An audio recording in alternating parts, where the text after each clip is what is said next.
کام اگر صحیح راستے سے ہٹ رہا ہے، میں نے کل کہا تھا کہ دشمن کی پوری کوشش یہ کہ صحیح راستے سے ہٹا دو.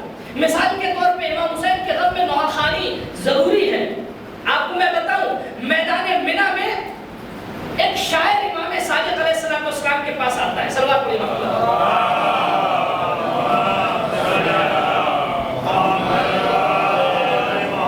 چھٹے امام کے پاس آ کے شاعر یعنی پوئٹ آتا ہے جو قصیدہ کہتا ہے اہل بیت کے نام پہ. آ کے کہتا ہے کہ مولا منی میں حج کے زمانے میں مولا منی میں بیٹھے ہیں، یعنی عرفات سے فارغ ہونے کے بعد منی جا کے بیٹھے. میں نے مولا سے کہتا ہے مولا مجھے شعر پڑھنا.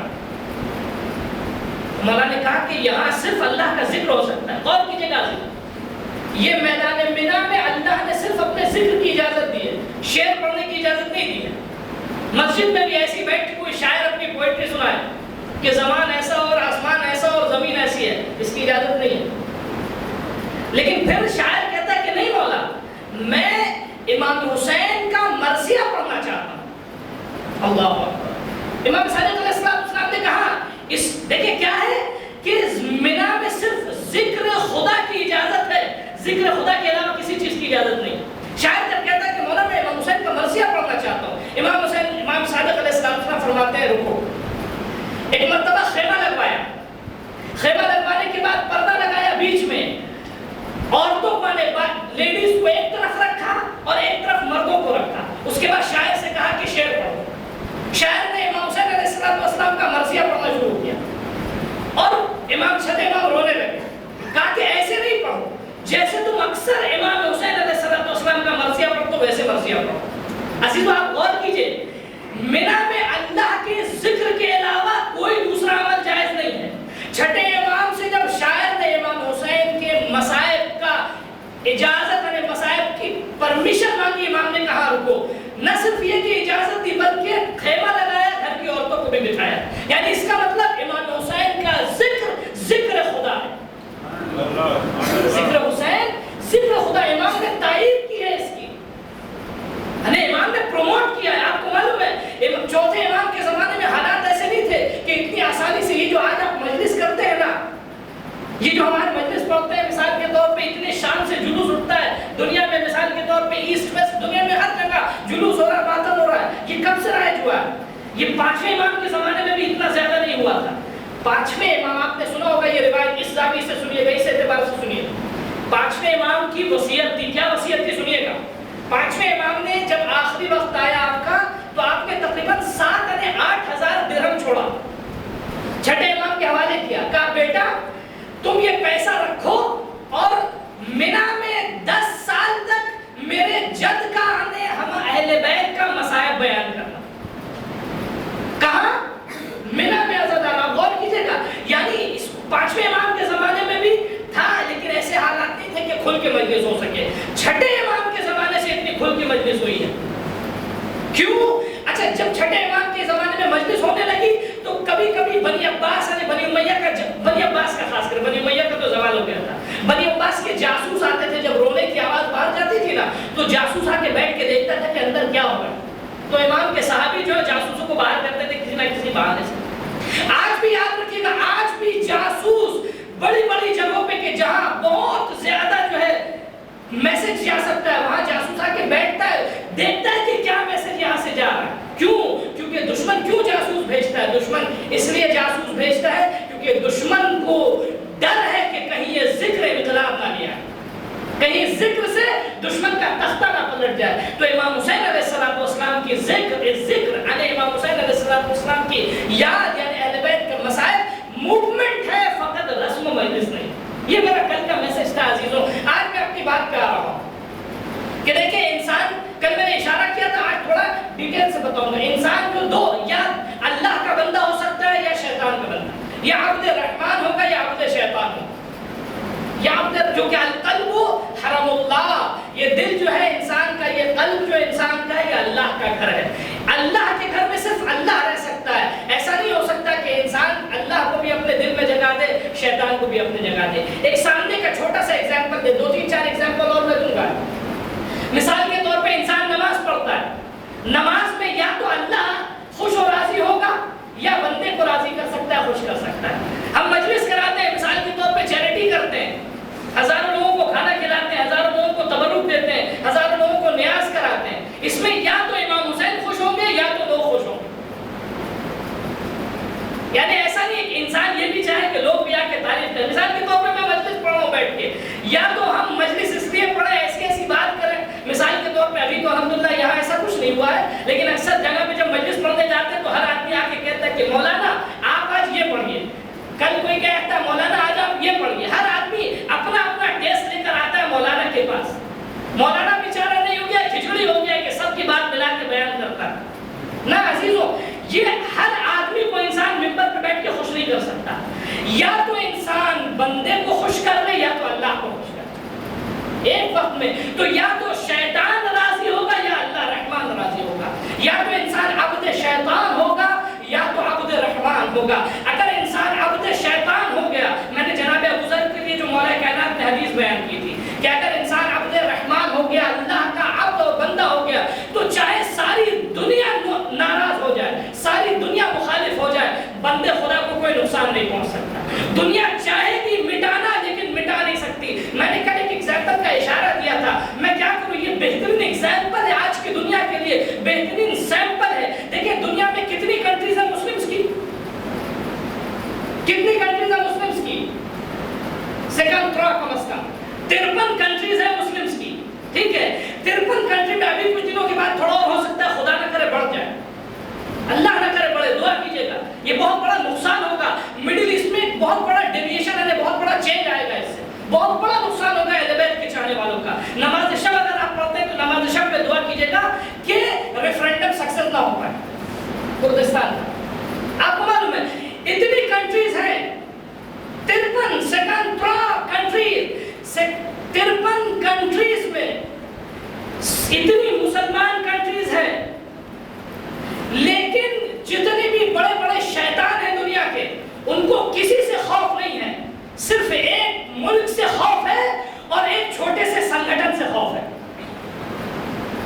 یعنی ایران ایک ملک ہے نا. کیوں ایران سے کیا خوف ہے؟ کیا وہاں پر مثال کے طور پہ گولڈ زیادہ ہے، وہاں ٹینک زیادہ ہے، میزائل زیادہ نہیں؟ عزیزوں، گولڈ اور ٹینک مثال کے طور پہ بم اور ایٹم بم، ایٹم بم تو شیطانوں کے پاس بھرا ہوا ہے. آج دنیا میں سب سے زیادہ جو ہے ایٹم بم اسرائیل کے پاس ہے، سب سے زیادہ ایٹم بم امریکہ کے پاس ہے، سب سے زیادہ ایٹم بم بڑے بڑے شیطان جو دنیا میں ان کے پاس ہے. کیا ان کو ایٹم بم کا خوف ہے؟ نہ عزیزوں، نہ ایٹم بم کا خوف ہے، نہ ہائیڈروجن بم کا خوف ہے. ہائیڈروجن بم کوریا کے پاس ہے. نہ اس کا خوف نہیں ہے، ان کو آئیڈیولوجی کا خوف ہے کہ اس ملک کے پاس علی کی آئیڈیولوجی ہے. علی کی آئیڈیولوجی جس ملک کے پاس ہوگی وہ کبھی بھی کسی کے سامنے سر نہیں جھکا سکتا.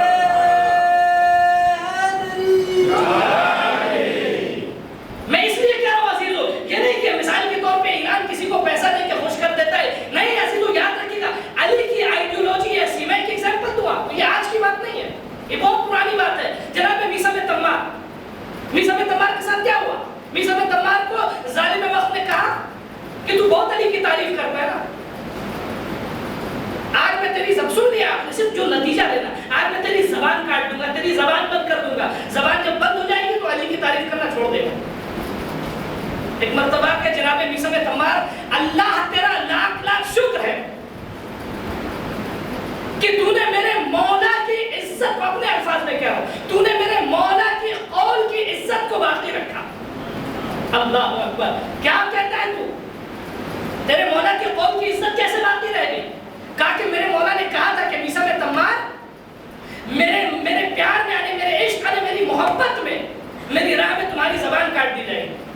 ظالم کہتا ہے کہ میں تیرے مولا کے قول کو سچ ہونے نہیں دوں گا. یاد رکھیے گا عزیزو، شیطان یعنی ظالم اپنی آخری کوشش کرتا ہے کہ علی کے چاہنے والے کا سر جھکا دے، لیکن علی کے چاہنے والے کا کبھی سر نہیں جھکتا. یہ شیطان کی آخری کوشش ہوتی ہے. آج دنیا میں ایگزامپل موجود ہے عزیزو. اب سنیے، ایک مرتبہ کیا کیا؟ زبان نہیں کاٹی، ہاتھ کاٹا دونوں، پھر دونوں پیر کاٹا. کاٹنے کے بعد اب ہاتھ پیر کٹے گا تو خون نکلے گا، تھوڑی دیر میں انسان مر جاتا ہے.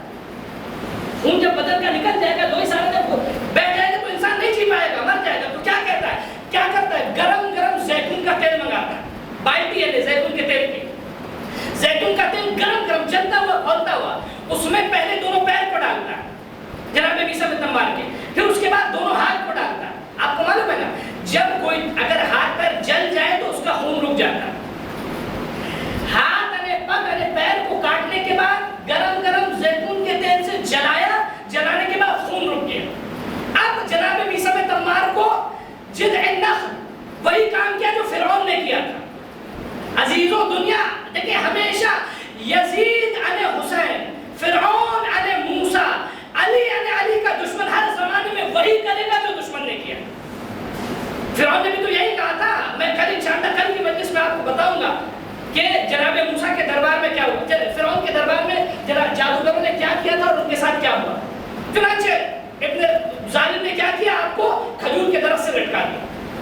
کھجور سے درخت سے لٹکانے کے بعد یہ سوچتا تھا کہ ہاتھ پیر کاٹنے کے بعد جلا دینے کے بعد اب جو ہے یہ علی کا مداح علی کا چاہنے والا خاموش ہو جائے گا۔ ایک مرتبہ جناب عیسیٰ ابن تمار نے کہا اے لوگو آؤ ایھا الناس ہلمو ہلمو، اے لوگو آؤ میرے پاس آؤ، میں تمہیں علی کی وہ فضیلتیں بیان کرتا ہوں جو آج تک نہ تم نے کبھی پہلے سنی تھی نہ کبھی آئندہ سن پاؤ گے۔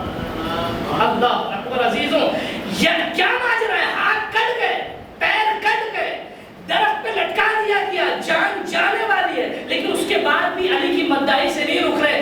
عزیزوں اس کا مطلب یہ ہے کہ زمانے کو یہ معلوم ہے کہ علی کا چاہنے والا مر جائے گا لیکن علی کی مداحی سے کبھی پیچھے نہیں ہٹے گا۔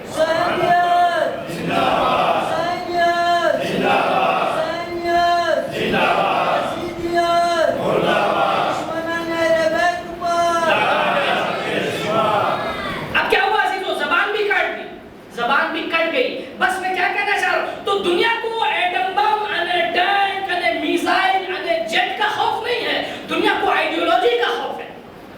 دنیا آئیڈیولوجی سے ڈرتی ہے۔ تو یاد رکھیے جو عبد رحمان ہوگا ساری دنیا اس سے ڈرے گی، جو عبد شیطان ہوگا وہ ہر ایک سے ڈرے گا۔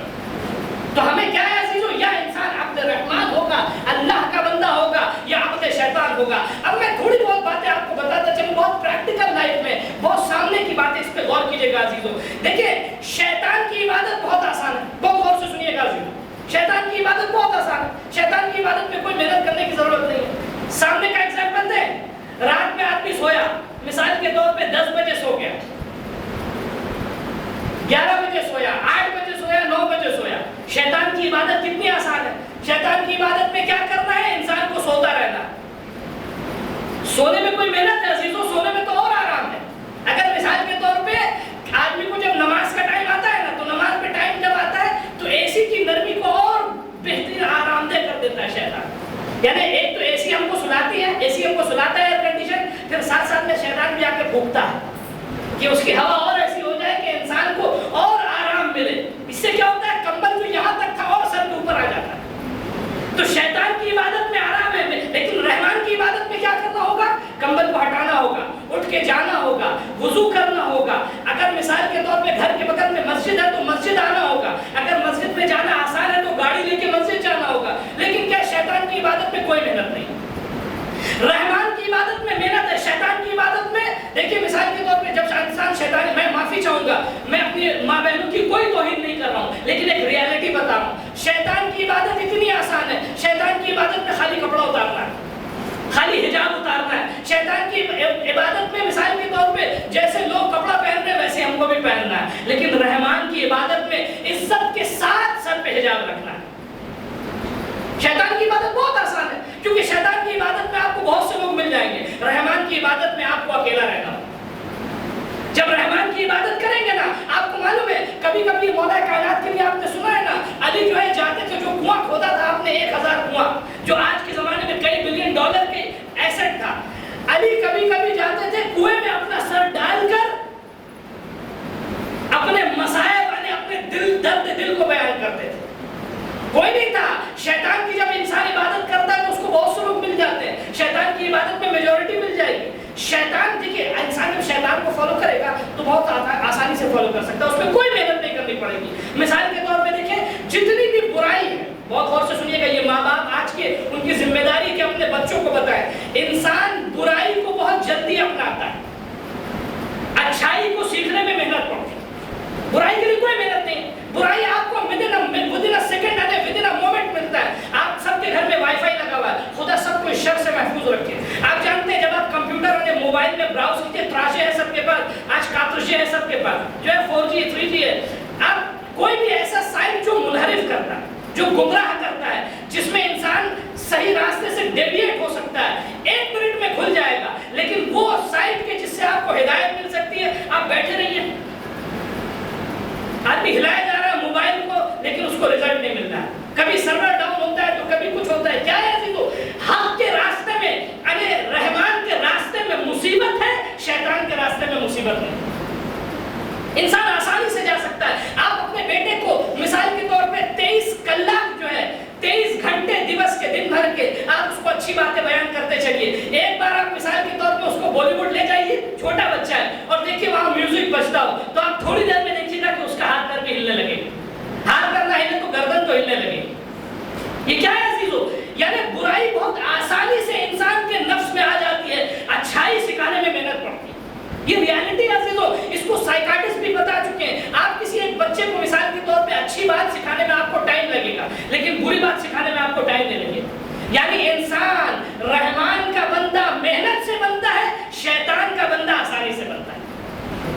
شیطان کی بندگی بہت آسان، بہت سمپل ہے عزیزو، اس میں کوئی محنت نہیں کرنی پڑے گی. جب انسان رحمان کی بندگی کرنا شروع کرتا ہے تو کبھی کبھی اس کو اکیلا ہونا ہوتا ہے، کبھی کبھی وہ اکیلا پڑ جاتا ہے، اس کے سارے دوست اس کا ساتھ چھوڑ دیتے ہیں.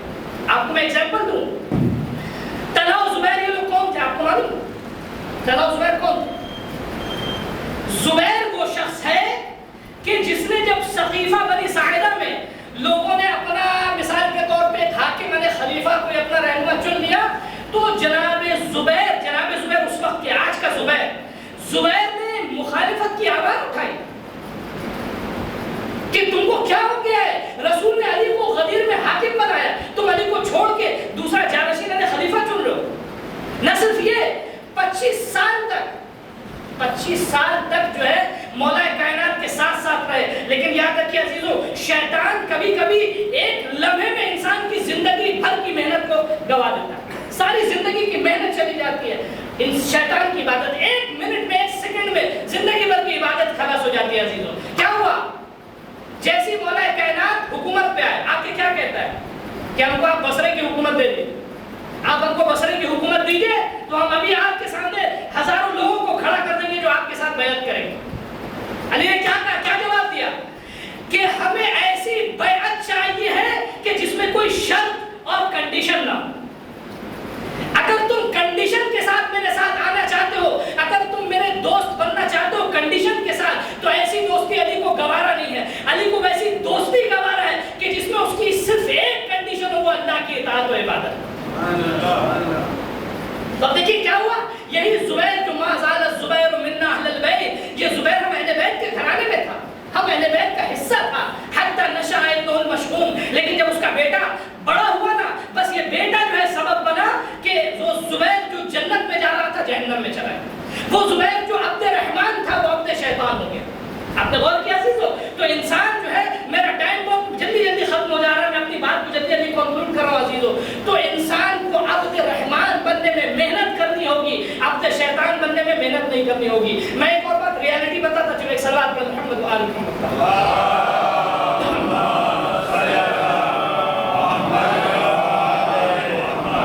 عبد الرحمان اللہ کا بندہ کرنے میں کوئی کنڈیشن نہیں آ سکتی.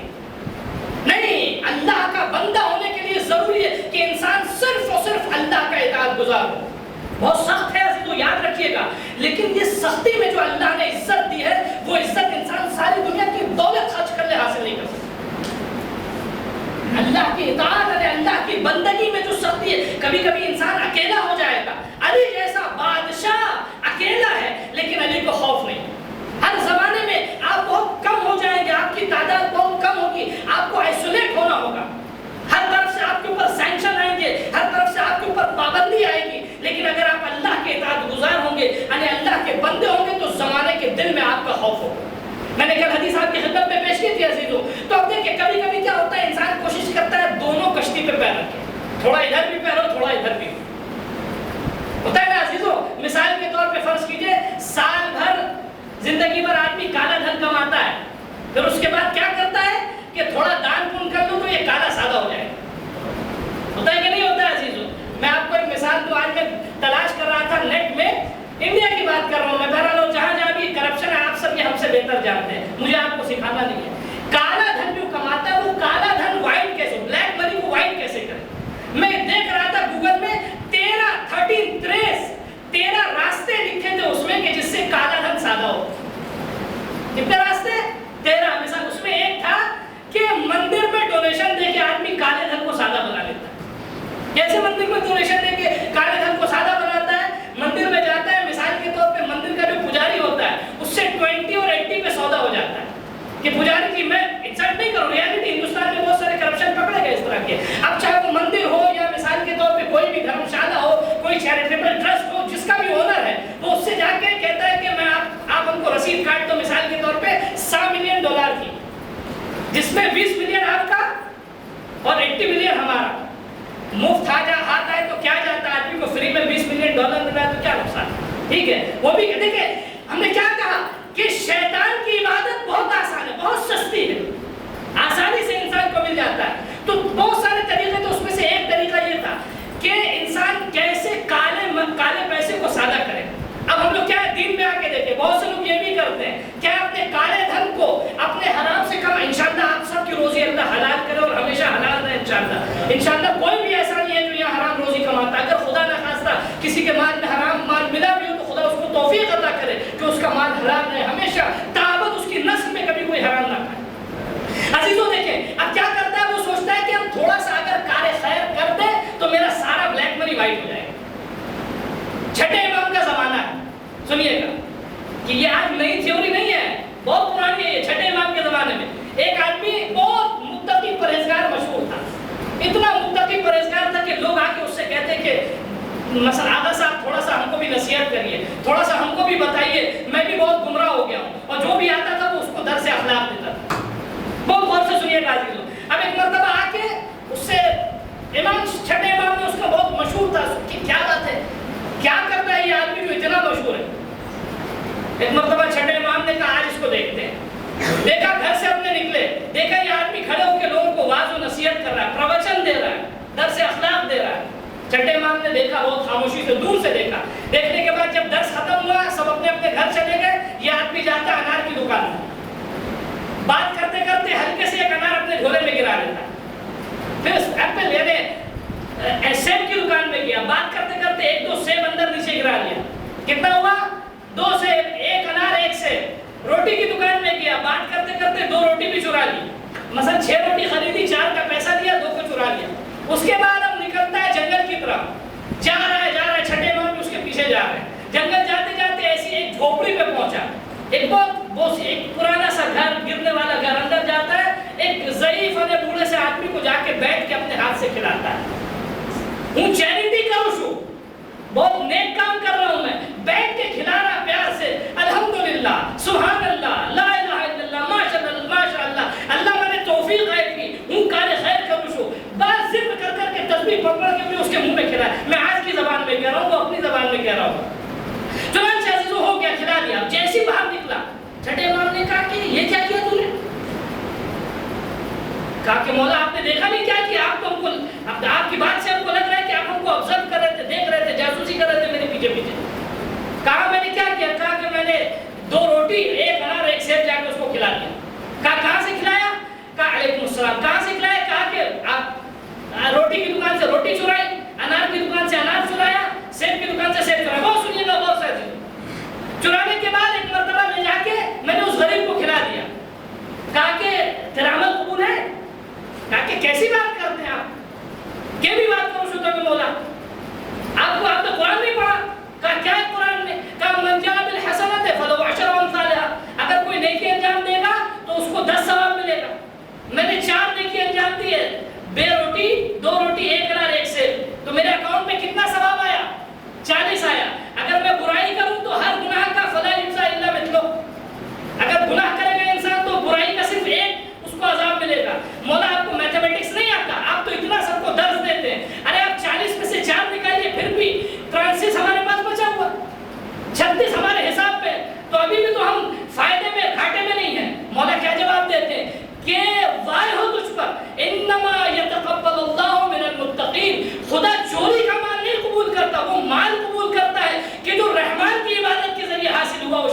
کی عبادت کے ذریعے نہیں آ سکتا. ایک سلام پر محمد و آل محمد.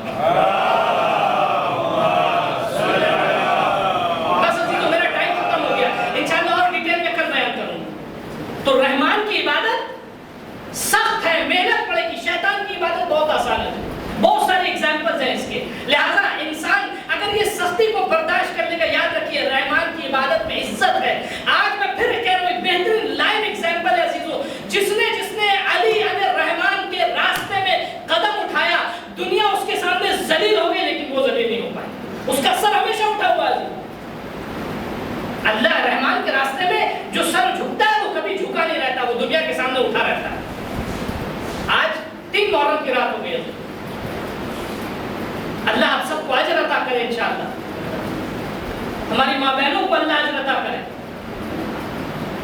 جب بھی جس کے سامنے بھی امام حسین کا غم بیان ہوتا ہے, مائیں روتی ہیں, بہنیں روتی ہیں, بچی روتی ہے, بزرگ روتے ہیں, بچے روتے ہیں, ہر ایک آنسو بہا رہا ہے امام حسین علیہ السلام کے غم. اللہ سب کو اجر عطا کرے. نہ صرف یہ, آپ کو معلوم ہے یہ جو آپ ماتم کر رہے ہیں, آنسو بہا رہے ہیں, امام حسین کے لیے غم کر رہے ہیں. ایک ماں کے دل کا زخم آپ کے آنسو سے پورا ہوتا ہے, بھرتا ہے. کوئی معمولی آنسو نہیں سمجھیے گا. آپ کے ساتھ ساتھ صرف آپ نہیں روتے ہیں, صرف آپ گریہ نہیں کرتے ہیں. کبھی آپ نے بیٹھ کے تصور کیا ہے, آپ نے سنا ہے نا کہ جب مجلس امام حسین ہوتی ہے تو امام سجاد مجلس میں آ کے بیٹھ جاتے ہیں. جب مجلس امام حسین ہوتی ہے تو ماں فاطمہ شہزادی زہرا سلام اللہ علیہا مجلس میں آ کے بیٹھ جاتی ہے. امام حسین کی جب مجلس ہوتی ہے نا عزیزو, ایک زندہ وارث کہیں نہ کہیں بیٹھا اپنے جد کا پرسہ مانگتا ہے آپ سے. اگر آپ دل کی آواز سے سنیں گے نا تو آپ کو ساتھ ساتھ اس بیٹے کی بھی آواز سنائی دے گی کہ جو اپنے جد کے ماتم غم میں گریہ کرتا ہے بیٹھ کے. اللہ آپ کو توفیق عطا کرے. کبھی آواز جب آپ روئیے نا عزیزو تو اپنی آواز کو نہ روکیے گا. اگر چیخ کے آپ روئیں, آپ کو معلوم ہے اگر ہمارے دل کی آنکھیں کھل جائیں نا تو ہم کو احساس ہوگا, ہم دیکھیں گے کہ امام زمانہ کس قدر بلک بلک کے گریہ کر رہے ہیں. امام سجاد کس طرح روتے تھے عزیزو. امام سجاد کو روتا دیکھ کر دنیا والے رونے لگتے تھے. 3 محرم آ گئی عزیزو, آہستہ آہستہ غم کے ایام نزدیک ہو رہے ہیں, مصیبت کے ایام نزدیک ہو رہے ہیں. ذرا سا بیٹھ کر اپنے امیجینیشن میں, تصور میں, اپنے خیال میں آنکھوں کو بند کر کے اپنے ذہن کو لے کے چلیے کربلا. اپنے ذہن کو لے کے چلیے عزیزوں. آپ کو معلوم ہے آج 2 محرم کا دن گزر گیا ہے نا.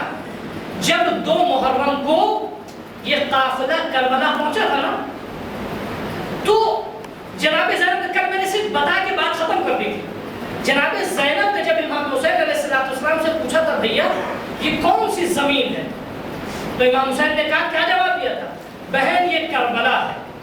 آپ سنیں گے عزیزو, جناب زینب نے جیسی کربلا کا نام سنا آپ کے آنکھوں سے آنسو جاری ہونے لگا. جناب زینب بلک بلک کے رونے لگی. جناب زینب یعنی زار قطار گریہ کرنے لگی. امام حسین نے پوچھا بہن زینب کیوں گریہ کر رہی ہو؟ بہن زینب صبر کرو, بہن زینب گریہ نہ کرو. آپ سنیے گا عزیزوں, جناب زینب نے انہی ایام میں امام حسین کو, انہی لمحات میں امام حسین سے کہا بھیا جب بابا علی کا آخری وقت آیا تھا نا کوفے میں تو ایک مرتبہ میں بابا کے پاس گئی تھی, میری آنکھوں سے آنسو جاری تھا. بابا کے جب پاس میں گئی تو بابا بھی مجھے دیکھ کے رونے لگے. بیٹی رو نہیں, گریہ نہیں کرو. ایک مرتبہ بابا نے کہا بیٹی کیا بات ہے, گریہ کیوں کر رہی ہو, تمہارا گریہ کیوں نہیں رکتا؟ کہا بابا ام ایمن سے میں نے کچھ سنا ہے. اے بابا ام ایمن سے میں نے کچھ سنا ہے. کہا بیٹی ہاں ہاں جو سنا ہے ام ایمن سے وہ تم نے سچ سنا ہے. بابا ام ایمن نے کہا کہ یہ کوفہ ہوگا جس میں میں اسیر کر کے لائی جاؤں گی, یہ کوفہ ہوگا کہ جس میں میرے سر پہ ردا نہیں ہوگی. ہاں بیٹی صحیح سنا ہے. بابا ام ایمن نے کربلا کا بھی واقعہ سنایا, میرے بھائی حسین کو شہید کر دیا جائے گا, میرے گود کا پالا علی اکبر شہید کر دیا جائے گا. اے بیٹی زینب بس اتنا سوچ لو, اتنا سن لو, ارے کربلا میں جو تم پر مصیبت آئے گی, کوفہ اور شام میں جو تم پر مصیبت آئے گی, اس مصیبت کو کوئی برداشت نہ کر پائے گا عزیزو. اے بیٹی زینب صبر کرنا. اے عزیزو راستے بھر جناب زینب بار بار اپنے بھائی حسین سے کہتی تھی اے بھائی تمہارا کوئی ناصر و مددگار نہیں ہے, تمہارا کوئی دوست نہیں ہے, اور امام حسین کو جو بھی ملتا تھا امام حسین اس کو بلاتے تھے، اے بھائی آجا میری مدد کرنے کو آجا، میں راہ خدا میں قیام کیا ہے، میں رسول اپنے نانا کے دین کو بچانے کے لیے میں نے قیام کیا ہے۔ اے عزیزوں ایک راستے پہ پہنچے، ایک جگہ پہنچے، امام حسین نے اپنا خیمہ لگایا۔ بہت روئیں گے عزیزوں، میں جلدی مسائل ختم کر دوں گا۔ کچھ دور ایک دوسرا خیمہ لگا ہوا تھا عزیزوں، کون سا خیمہ تھا؟ وہب کلبی کا خیمہ تھا۔ اے عزیزوں امام حسین عجیب مصیبت کا عالم ہے عزیزوں، فرزند فاطمہ فرزند رسول خود جا رہا ہے، لوگوں کے سامنے بار بار کہہ رہا ہے کہ میری مدد کرو، میں تنہا ہوں، میں اکیلا ہوں۔ الغرض امام حسین پہنچے، وہاں پہنچے، وہب نہ تھے، وہب کی ماں سے بات کی، بات کرنے کے بعد اے عزیزوں وہب کی ماں سے کہا، بہت سارے معجزے بھی دکھائے، میں اس کو نہیں پڑھوں گا۔ وہب کی ماں سے کہا کہ جب وہب آ جائے تو اس سے کہنا کہ فرزند فاطمہ رسول کا نواسہ وہاں اس کا انتظار کر رہا ہے۔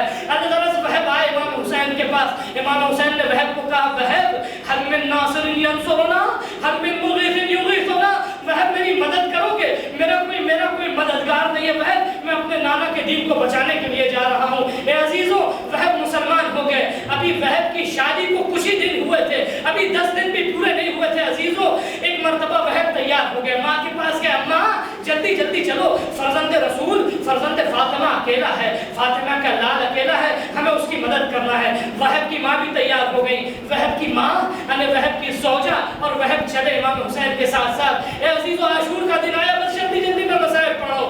عاشور کا دن آیا، وہب کی شادی کو 10 دن ہوئے تھے، عاشور کا دن آیا، ایک مرتبہ صبح وہب کی ماں نے کہا، اے وہب تیری غیرت کو کیا ہو گیا ہے؟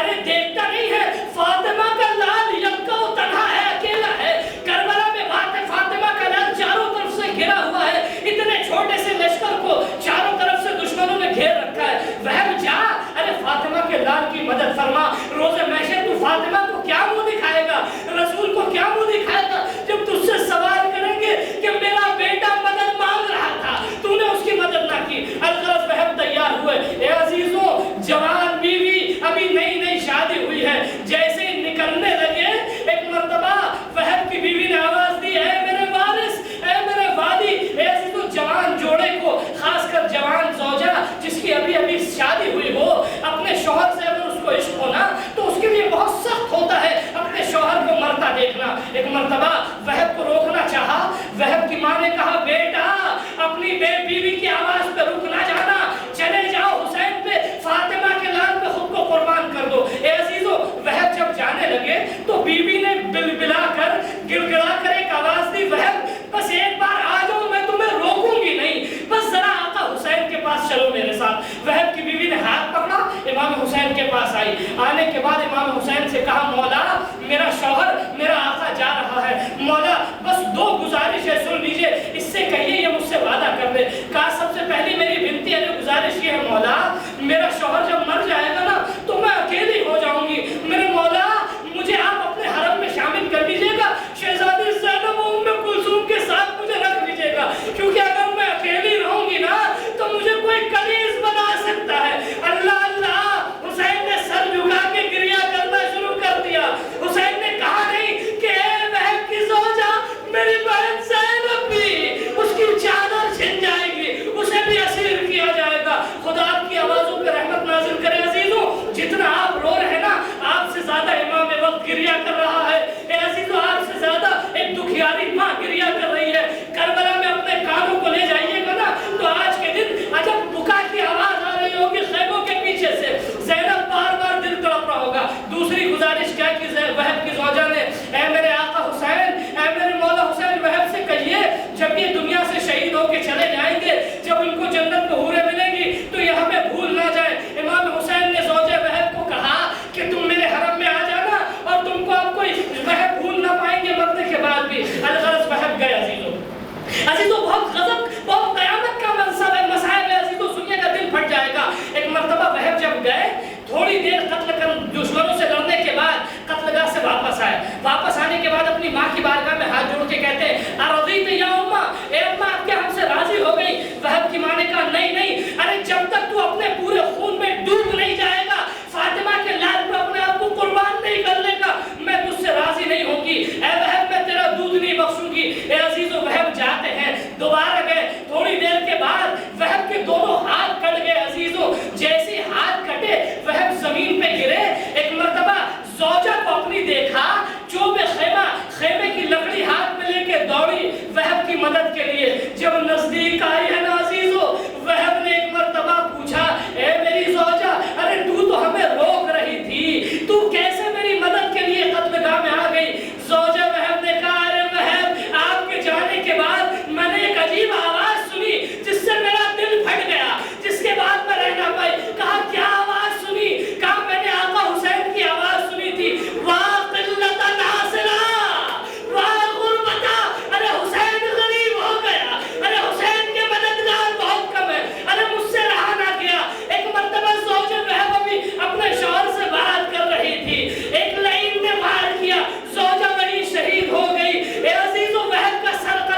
وسيعلم الذين ظلموا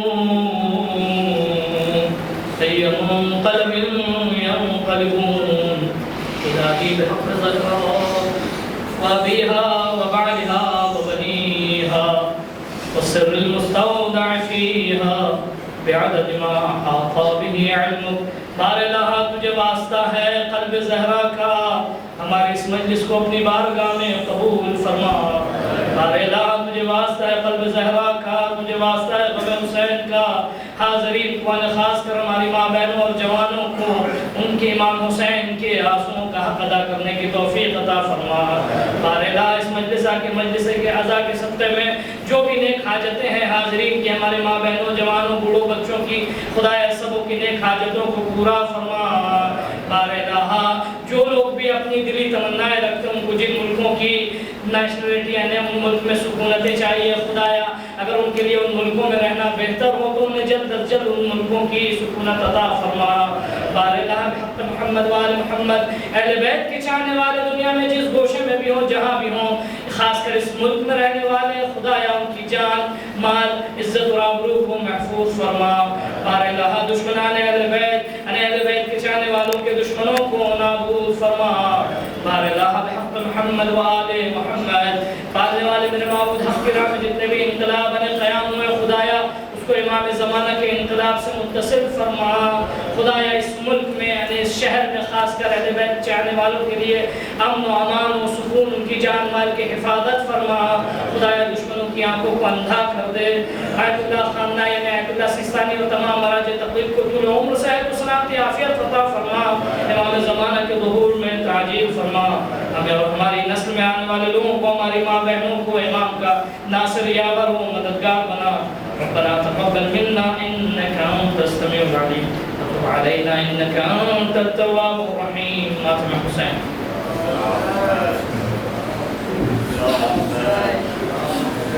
یا حسین